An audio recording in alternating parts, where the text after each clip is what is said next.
சந்திரிகா பட்டேல் அவளை வந்து அவங்க மிகவும் கொடூரமாக அந்த அவருடைய தகப்பன் அப்பாவும் மாமாவும், அதாவது சேந்தாபாய் பட்டேலும் சிவ பட்டேலும் அவர்கள் சேர்ந்து அவளை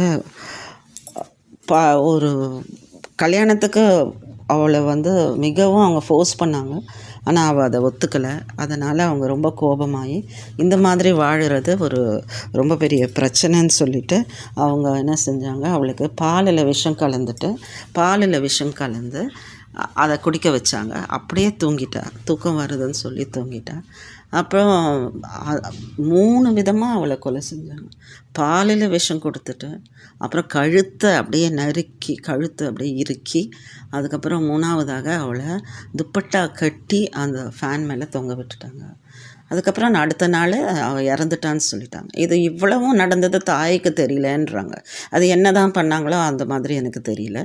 அவ்வளவு நடந்திருக்கு.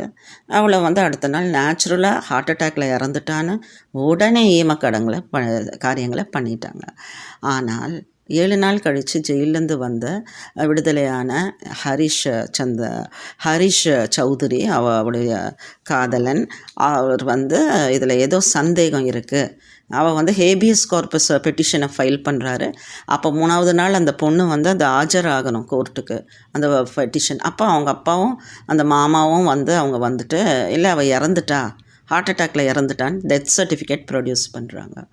அப்போது அவர் வந்து ஒத்துக்கலை. அப்போது வந்து 7 நாள் கழித்து தான் அவருக்கு அந்த ஹரிஷ் சௌத்ரிக்கு அந்த ஃபோனை அவருக்கு திருப்பி கொடுக்குறாங்க.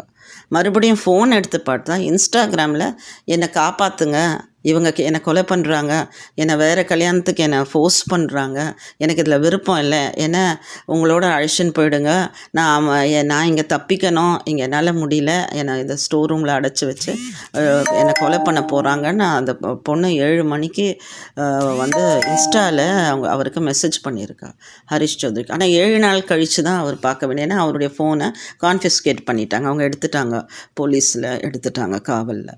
ஸோ இப்பொழுது வந்து இவர் வந்து இதை விடுறதா இல்லை. இந்த பெட்டிஷன் எல்லாம் ஃபைல் பண்ணி ஹியூமன் ரைட்ஸ் கமிஷனுக்கு, அதுக்கப்புறம் கமிஷனருக்கு, எல்லாருக்கும் அவர் வந்து அவர் தொடர்பு கொண்டு அந்த என்னென்னு அந்த கேஸை திருப்பியும் மீண்டும் பார்க்க சொல்கிறாரு. அப்போ போலீஸுக்கும் இப்போ சந்தேகம் வருது, அது எப்படி அவளை வந்து இறந்த உடனே சொந்த தம்பிக்கு கூட அவங்க சொல்லி அனுப்பலை, அதுக்கப்புறம் மற்ற சொந்தக்காரங்களுக்கும் சொல்லாமல் உடனே அந்த கடைசி காரியங்களை பண்ணிட்டாங்க.